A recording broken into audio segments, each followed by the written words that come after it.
Previously on Where I Stay. The girl with the bad check. Yes. Did you Monica. Monica. Angelica had been kicked out, abandoned, and raided by the FBI. Now she was getting arrested for a crime that she says she didn't even know was going down. 2 officers came out. And I'm like, okay, what the hell is this? He's like, ma'am, is this your check? I was like, that's my friend's check. He's like, well, it's a stolen check. You need to come with us. What are you thinking in the back of the squad car? This is some bullshit. That's it? That's it. Just mad? Like, this is some bullshit. My son's at the house. I need to call my mama. So you are thinking about your son? Yeah, definitely. Because that's the first phone call I made. So as soon as I got down there, I called my mother and I was like, look, I'm in jail.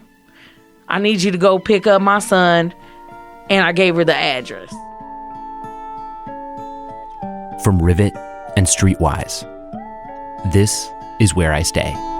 The deconstruction has begun. Time for me to fall apart. I'm Jesse Batend. While there was little doubt in Angelica's mind that she was headed to prison, what that meant for her 2-year-old son, Anthony, was still very much up in the air.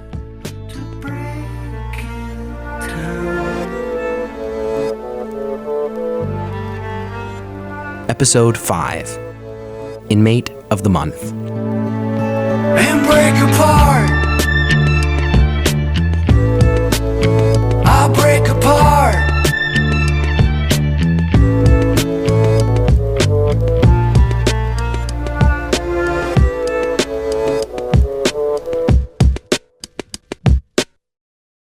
After she was arrested, the police officers loaded Angelica into the back of the squad car and pulled out of the grocery store parking lot. Her final destination would be the Mitchellville Correctional Facility, but it would take Angelica a while to get there.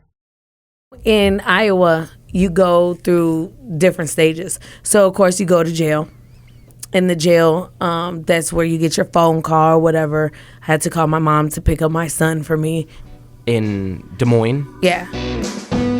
Location, Polk County Jail, holding cell, Des Moines, Iowa.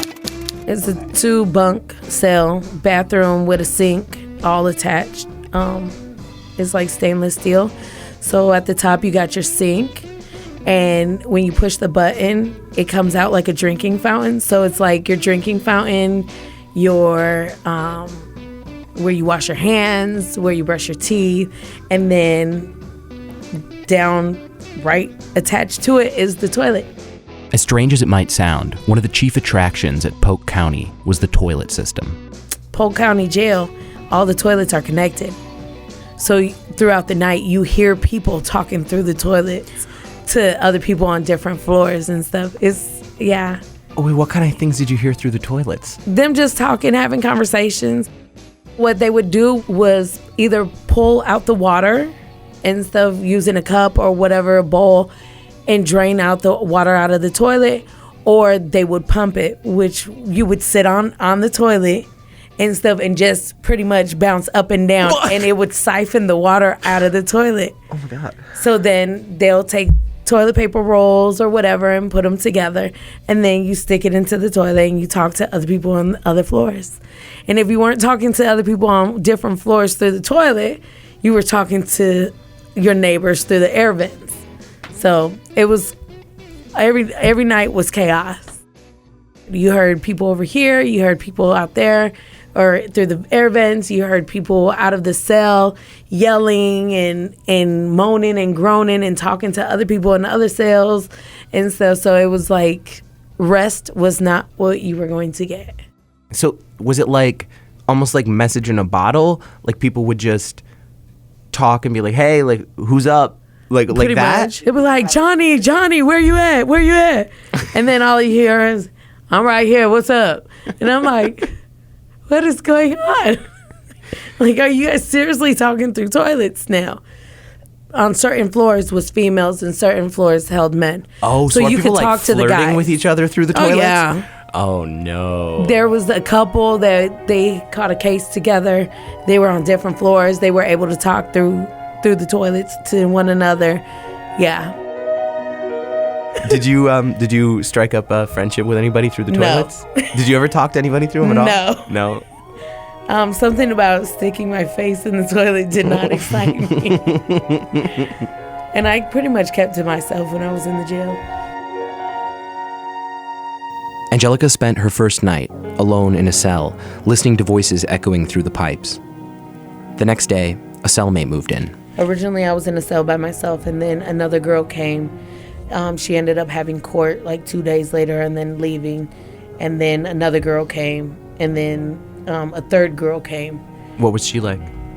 The one that slept. So I figured she was coming down from some kind of drug. The other girl, she stayed out in the rec room as much as humanly possible. I stayed primarily in my room unless it was time to eat. Read a lot of, B.C. Andrews? And that's all I did. I just primarily read.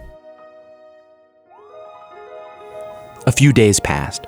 Angelica was assigned a public defender, or public pretender as she refers to hers, who accompanied her before a judge.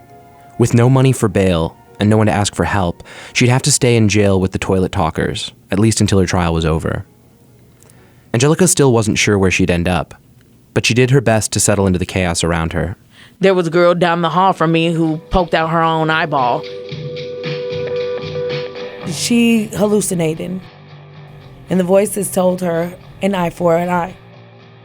So as a punishment for what she did, she poked her own eyeball out and rolled it underneath the door.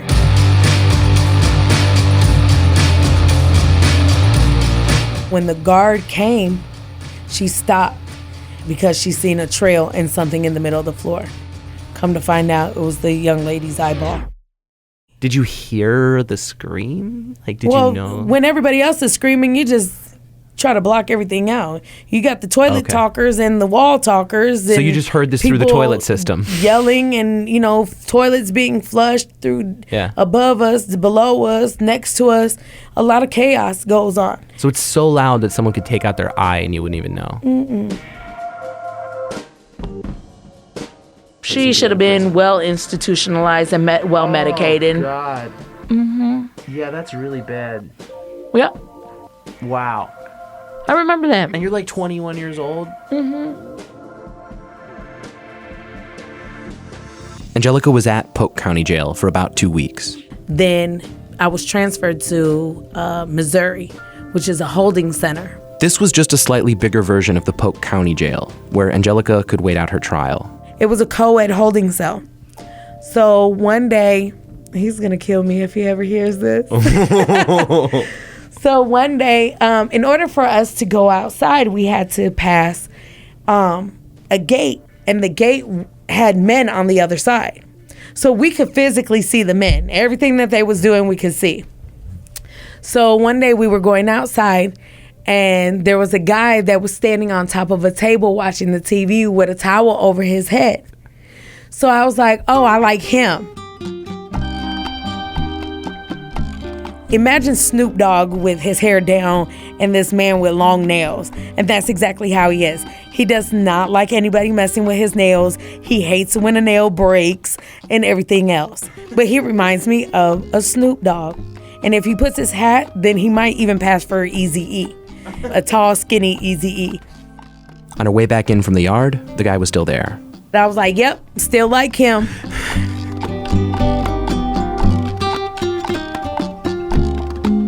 So she came up with a plan to get his attention. Underneath the door, there was like an inch height of space. So we used to fold letters in the little Chinese star-looking things. She means ninja stars, which is, awesome. And we used to flick them underneath the doors and talk to the guys across Like the way. ninja star letters? Yes. Oh, that's We so would cool. throw them underneath the doors or flick them. Somebody would find it, see the name that's written on it, and then give it to the person. And that's how we communicated with the guys. And so the guy that was on top of the table, his name is Steve and stuff, or Shy, Easy. He has like 30 different nicknames. Me and him started writing each other. Okay, what was the first letter like? And what was his response like? The first letter was just pretty much saying like who I was and kind of like doing the whole introduction type stuff. Was it like a dating profile first message? Was Damn it like, near. like, hey, like I'm like, Hi, I'm Angelica. I'm here for such and such theft and forgery. I'm supposedly going to prison. I'm this how old I am. And I had one child at that time. So we were just going back and forth. And then, then you start talking nasty to one another and whatever well, eventually. for sure. Things progressed from Ninja Star love notes to dirty Ninja Star love notes to whispered affections. We were writing each other every single day, back and forth. He would go to the gate. I would lay on the floor and talk to him underneath the door until the COs would come and tell us, you gotta move and stuff. Then Angelica got sentenced. 2 years, with a chance for parole in 6 to 8 months. Just like when she learned she was pregnant, the reality of her situation took a while to sink in. I was at the holding center for about a month and a half. One day, she heard her name blared over the prison loudspeakers. And they said over the intercom, pack up my stuff. And I was like, yeah, I'm going home. Yeah. so when they called your name, you were that was just like I just thought I was going home. a weird hope that came out of yeah, nowhere. I'm going home. Okay. I'm like, oh, they don't have space for me in jail. Oh no. So I'm like, I'm out of here. I'm leaving. And they're like, oh, honey. They're like, no, this is just the beginning of your travels. Steve, likely having a better idea of what was going on, wrote Angelica one last ninja note and slipped it under the gate.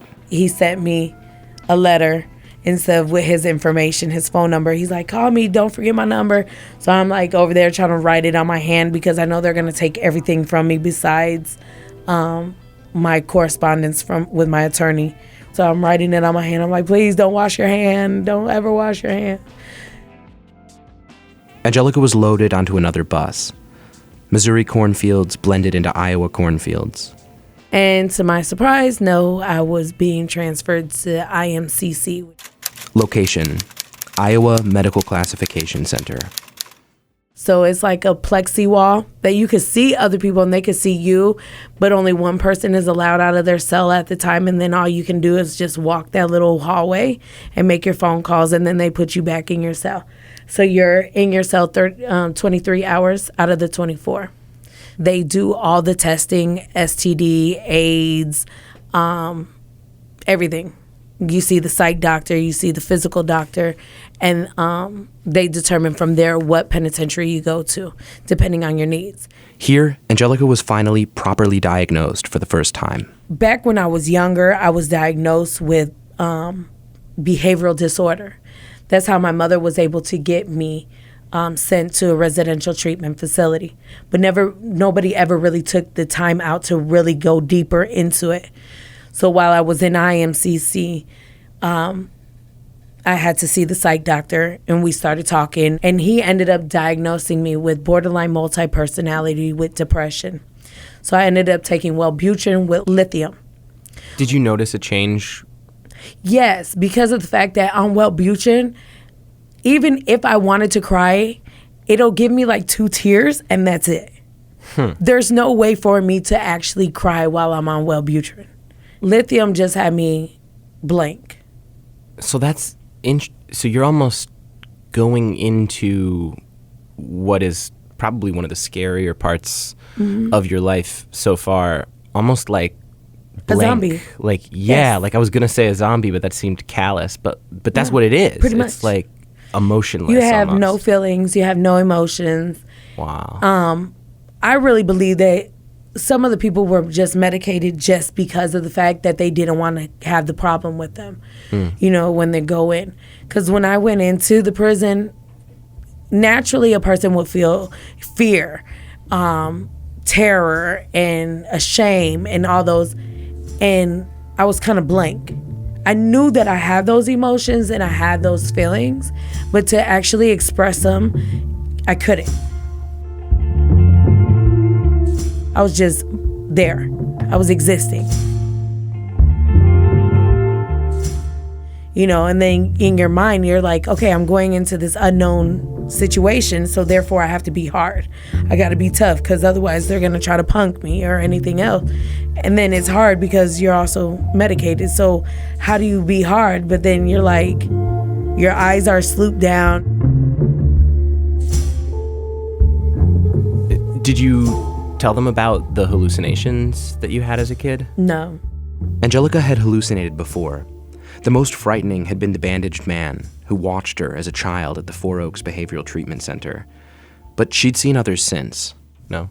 No, because I thought they were going to give me like schizophrenia, paranoid schizophrenia. And at Mitchellville, they had a building specifically for people that had psychosis, I guess you can say.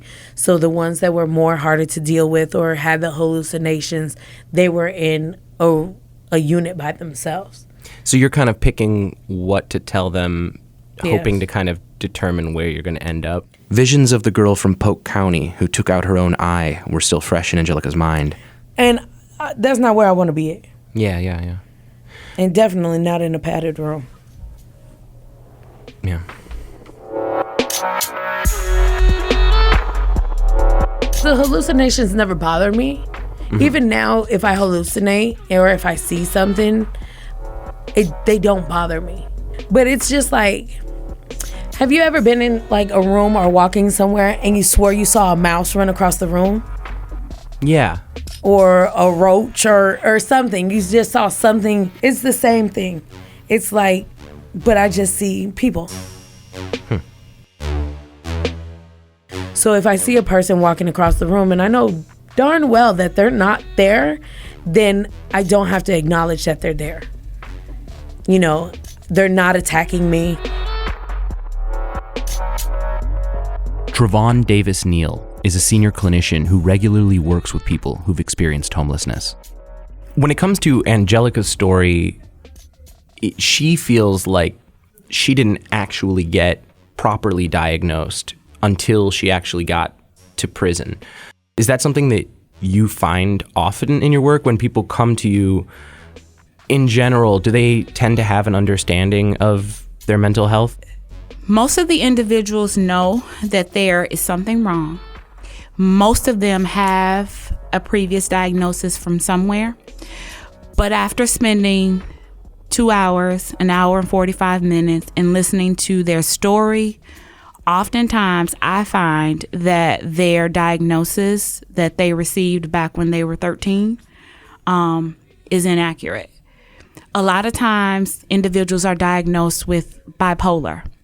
And so I asked them to tell me a little bit more about, what was going on during that time. And normally they will say something like, well, I was angry and I went off and I snapped off on someone. Okay. But after I had already spent an hour and 45 minutes listening to their story, it makes sense to me now that when you're 16, 17, and 18 and someone crosses the boundary of your personal space, you overreact, or what people feel is an overreaction. But if they knew your story, they would know that that is not an overreaction. They don't know the whole story, so they see bipolar. They don't see PTSD and I'm triggered because now you smell like him, or you look like him, or you look like her, or your voice sounds like her, and I'm triggered. So yes, that was the long answer to your question.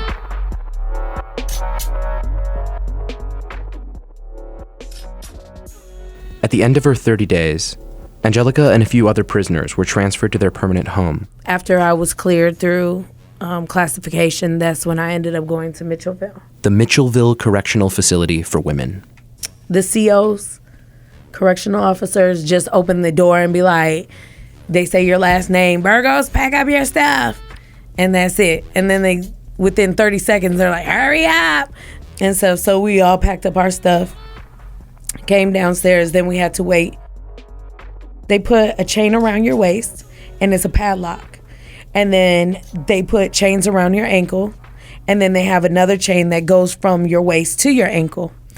But when you're getting transported for a longer period of time, they have a black box. It's bigger than a cell phone. It's fatter than a cell phone. Your handcuffs go inside that box. So it forces you to hold your hand either up and down side by side or the opposite way.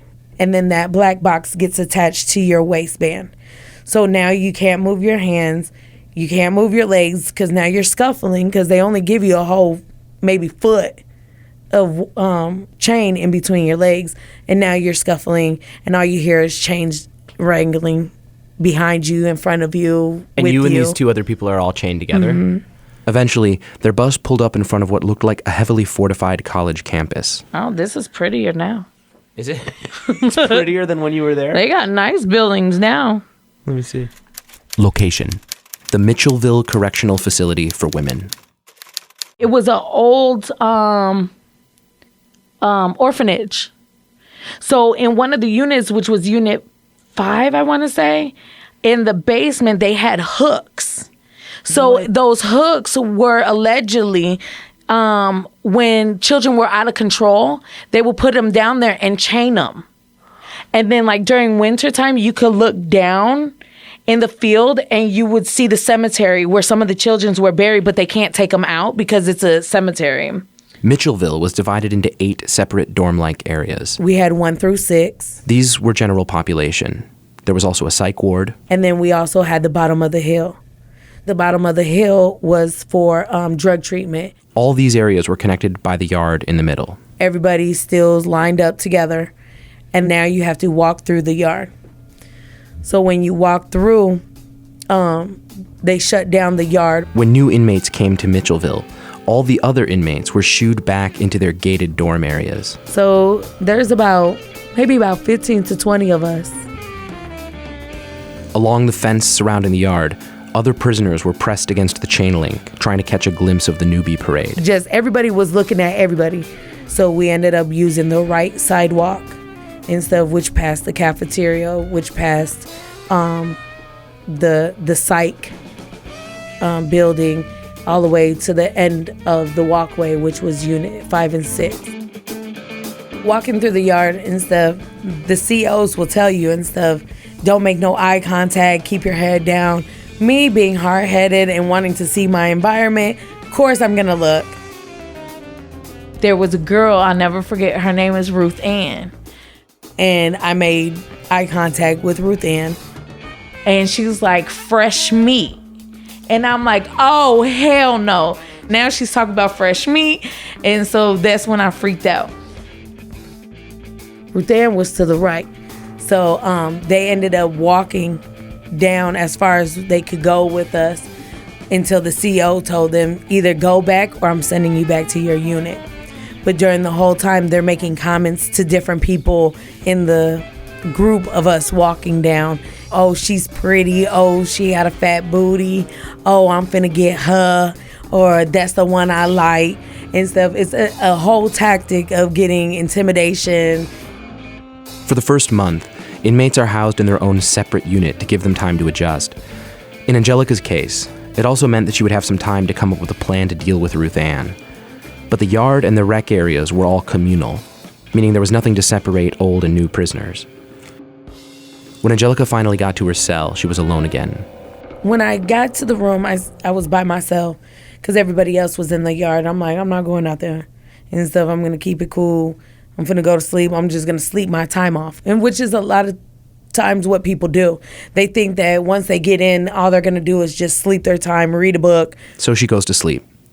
A little later, Angelica's cellmate came bouncing in. So when she came, she was real bubbly and stuff, big eyes and stuff, always smiling. Everyone called her by her last name, Lacey. She's like, oh, what's your name? I'm da-da-da-da, and what are you in here for? And it's funny because she's my friend on Facebook now. Oh, really? She found me. She was like, oh, do you remember me? And I'm like, yes.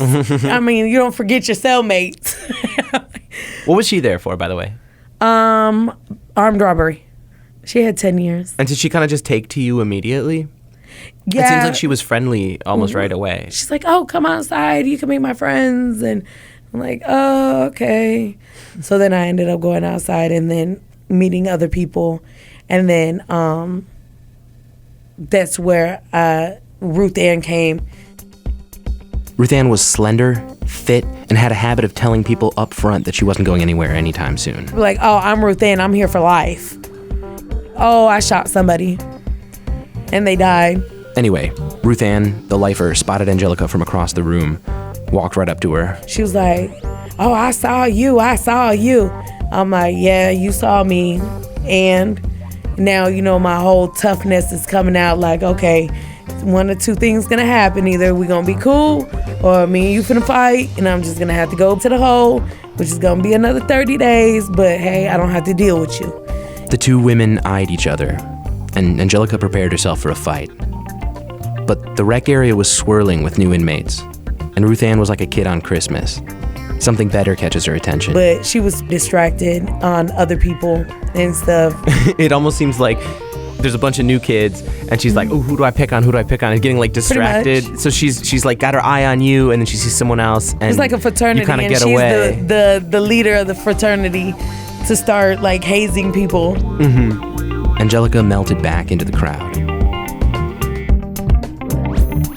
She was able to duck Ruth Ann for the next few days, but kept hearing stories.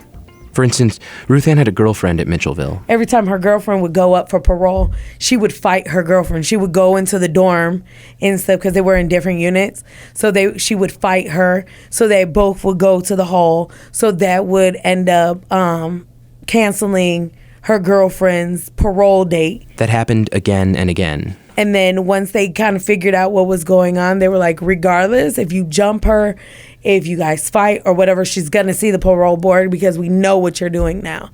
But it took a while. Ruth Ann, the lifer, was 14 when she was convicted of murder. Like Angelica, she'd spent a portion of her childhood living in and running away from group homes. At her 1994 trial, prosecutors said that Ruth Ann stabbed and killed 66-year-old Catherine Haynes in her home after a robbery. As a minor, she'd been sentenced to life without the possibility of parole.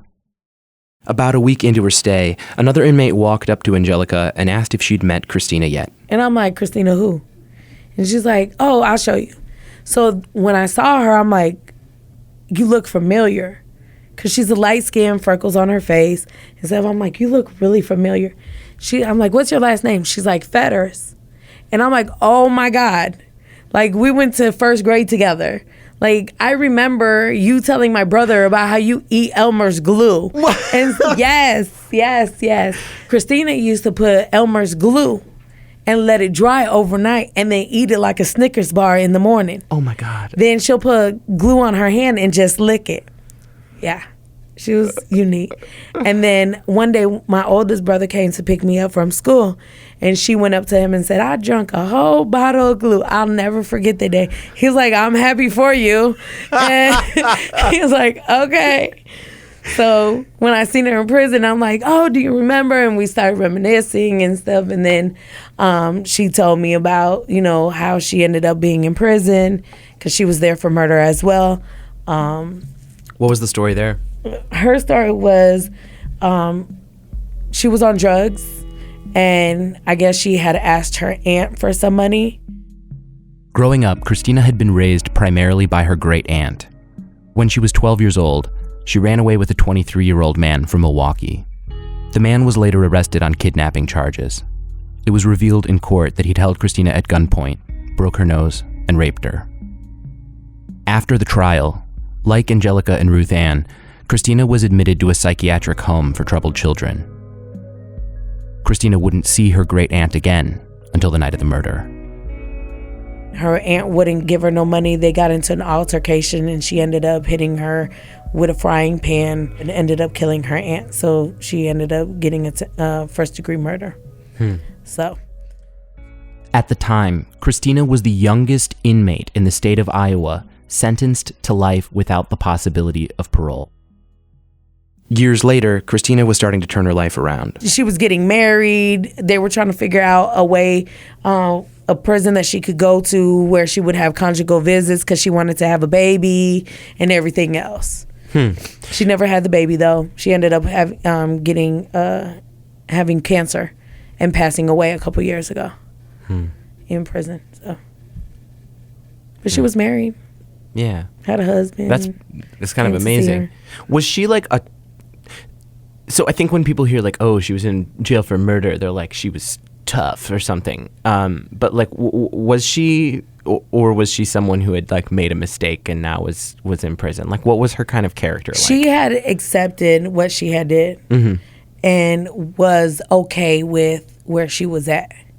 She had, in a sense, made amends with herself along with her family members and stuff because of the situation at hand.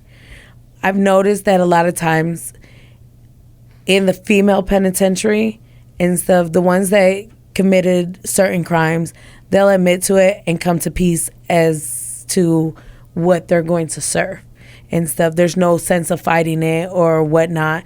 If you've already, tried to appeal the sentence or whatever, they take their destiny and they just leave it as that, and they make the best of whatever their destiny is, which is sad, but at the same time, understandable. Because if you don't know nothing about the outside world, you can't focus on it. Yeah, and Christina was kind of like that. As it happens, Christina wasn't the only familiar face at Mitchellville. Then, she's like, oh, guess who else is here from school? I'm like, what the heck? And then, there was another girl named Shaka. She was there. Chanel. I later found out I used to sell crack cocaine to her mother. She brought some pictures out, and I'm like, oh, I know her. And she's like, oh, how do you know her? I'm like, oh, I used to sell her crack. Was that like, I assume that was kind of awkward. What was that like? It was different. She wasn't blaming you or anything. No, she was just... she already knew what her mom was doing out there in the streets and stuff like that. So it was like no surprise. It was more of a shock of, oh, you're the one who's selling, and now me and you are building a relationship in these penitentiary walls. So are you kind of feeling all right at this point? By this time, I've already got comfortable. Yeah, comfortable with the situation that you're in because you have no choice but to be there. Because it was like I was back in school and stuff. It was like several of my old classmates from junior high was in there for different crimes and stuff. Yeah. Another friend of mine violated parole because of the fact that she left state. And the only reason why they found out that she left state was because she went to the Jerry Springer show and she was on stage, and the parole officer just so happened to watch Jerry Springer that day and see her episode. Yeah. Even the woman from the Polk County Jail who'd stabbed out her eye was there. She ended up coming to Mitchellville and was in the psych unit of Mitchellville and stuff. She had a glass eye and stuff by the time that she came. And after I left, they said that she was tired of seeing the world, and she ended up taking her other eye out. So now she's completely blind. Yeah. Her name was Shane Egan, and her family sued the Iowa Department of Corrections in 2014. The state settled, paying out $141,532. Oh, and Jason's sister was also there, too. She was in the bottom of the hill. Yeah. Jason was the drug dealer that Angelica stayed with after leaving the rehab center. And this was the same sister that Angelica and Mama Cheryl had been visiting when they narrowly missed being raided by police. So she was in Tallahassee for drugs. So when she found out that I was there, she was like, don't worry about nothing. You don't need nothing. I got you. And she was having people send money onto my account. She would send stuff from the bottom of the hill up the hill for me. I never needed cigarettes because she would send me packs of cigarettes. She'd send food up to the top of the hill, be like, send a message to her, because she wasn't allowed to come to the top of the hill because she didn't have no job up there. So other people would be like, hey, tell Lala or tell Angelica, hey, she said this. And I'm like, oh, okay. Wow. And then that's how we communicated. So you're like really taking care. It sounds to me like you're more taken care of in there than I am out here than you ever were at any other point in your life, right? Like you have an actual social circle. Angelica also ended up getting in touch with Steve, the guy she'd been flirting with through Ninja Stars at the holding center in Missouri. I ended up calling him and stuff, and we ended up sending letters back and forth to each other. Angelica even set her cellmate Lacey up with one of Steve's friends in his prison. And they were corresponding with each other. So now we had pen pals. Are you guys like crushing together in the cell and stuff? Oh, yeah. Oh, look, I got a letter today. What he say? Oh, wait, I'm finna call him later on. Okay, tell his friend to be over there. So then we'll like share phone conversations or whatever. This all sounds very normal for like a 19, 20-year-old. Yeah. Yeah, this all sounds like pretty It's just normal. done in prison. Yeah. I never really thought about this before, but once you get to prison, it's like, oh, everybody, there's this whole community of people that you knew from your past who are already there in prison. It's almost like people got, like the people that you could have relied on throughout the early part of your life kept getting pulled out of your life because of like crime or Crimes or being moved someone or they displaced. were. Yeah, and then all of a sudden you end up in prison and it's like, oh, everybody is here. Everybody's here anyway.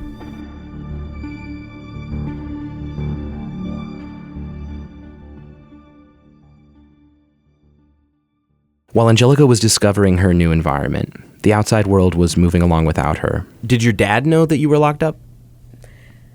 I sent a letter to my father at IMCC, but my dad never acknowledged that I was in prison. I was always away at school. So did he ever come and visit you the whole time you were in prison? No. Wow. My mother didn't even come visit me. Are you in contact with your mom about Anthony? Like, do you talk to him on the phone? Text my mother, or not text my mom, good look, write my mom, but she never replied. Really? And you're not calling or getting in touch? No. Never brought him to visit you? No. I had no visitations while I was in prison. Even on your birthday? Nope, not even on my birthday. Wow. My birthday cake was made by inmates. So you got a shoebox, and they had got Swiss roll cakes, which up to this day I still like Swiss rolls. They peel off the chocolate off of it and unroll it. So then they stack them inside of the shoebox. So then they melt the chocolate and stuff from all the Swiss rolls, and they pour that on top, and then they'll put M&Ms or other candies, whatever chocolate type candies that they have, and then you eat it. So it was like a layered cake. That actually sounds really good. It's actually good. They used to do the ramen noodles with the cheese, and then like the summer sausages, they'll chop them up and put them in there, and then you cook it all together so the summer sausage flavoring got into the ramen noodles, and it'd be so good. So you guys having like cookout nights Pretty and like much. parties and stuff like that? Okay, if you bring the Wow. chips, then I'll bring the cheese, and you bring and they would make nachos using beef ramen noodles and all types of stuff. We have hot chocolate with cappuccino with butterscotch candy dropped in it. That was good. Her plan was to keep her head down, make parole at the 5-month mark at the end of November, and figure out how to get Anthony back. I was all excited. I got granted parole and stuff. They were looking for somewhere for me to go because my mom didn't want me coming back to the house. Mitchellville staff helped Angelica find placement at a halfway house where she would stay after being released. So they were waiting for a bed to open up. And when I got the date for my bed, I was all excited. And then that's Christina Fetters came running to me. She's like, what's that girl's name that you said? I was like, Monica. And she's like, yeah, the bitch is here. Monica, the woman who'd cashed the bad check that got Angelica arrested in the first place, had been transferred to Mitchellville that same day. She's like, she's in orientation right now. And I'm like, what do you mean she's in orientation? She's like, the last set of people and stuff, you was already talking to the parole board. She was in the group of people. You know, my blood started boiling already. Now you done had me go to prison. My son got taken away from me and stuff. I'm not living the life that I'm supposed to be living and stuff. Now I have this on my background. It's a whole lot of things going on in my head. So I have this built up anger already. So I was ready to go into the unit and whoop her ass. Unfortunately, because it's the holding cell as well, it stays completely locked down. I can't run up in nowhere. So she's like, you know, all you gotta do is tell me. And when she comes to the yard, I got you.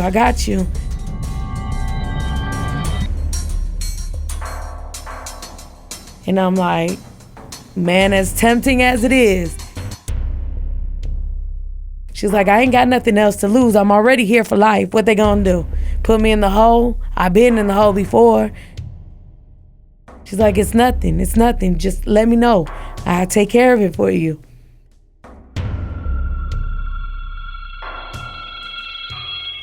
I'm like, nah, just let it be. She get whatever she got coming to her is gonna come to her. Why do you think you said no? Because of the type of person I am. I believe in karma, and I believe for everything that you do wrong, it'll come back to you eventually. So it was like, why am I going to risk my friend going into the hole, not being able to see her husband, not being able to communicate with other people and stuff, all because of this individual. She's already took my life away from me and took me away from my kid and stuff. So for me to ask Christina to do that is not within my character. Mm-hmm. So by the time Monica got out of orientation, I was already leaving the prison. But getting Anthony back would be more complicated than Angelica anticipated. Next time on Where I Stay. And break apart. I'll break apart. Where I Stay is produced by Rivet and StreetWIse. The show is hosted, reported, and produced by Jesse Batend. StreetWIse is a weekly street publication that provides immediate income and employment opportunities to those experiencing homelessness. For more in-depth reporting and coverage, check out StreetWIse.org. If you enjoyed this show, there's a few things we'd ask of you. First, tell someone that you enjoyed it. Second, please leave us a rating or a review on iTunes. It's one of the most crucial things when it comes to helping us spread the word. You can also learn more about StreetWISE's mission at StreetWIse.org. And if you'd like to help support this kind of work, it's easier than ever. Text StreetWISE, all one word, to 243-725, or visit StreetWISE.org for more information. Special thanks to Angelica and everyone who spoke with me for this project. Our theme song is The Deconstruction by Eels. Check out their new album, Earth to Dora, wherever you get your music these days. For more about Angelica, the show, and in-depth reporting about the issues discussed, follow StreetWISE on social media or just pick up a copy. Once again, you can make a difference in the life of someone experiencing homelessness by texting StreetWISE to 243-725. You can also find that link in the show notes. Until next time, I'm Jesse Batend.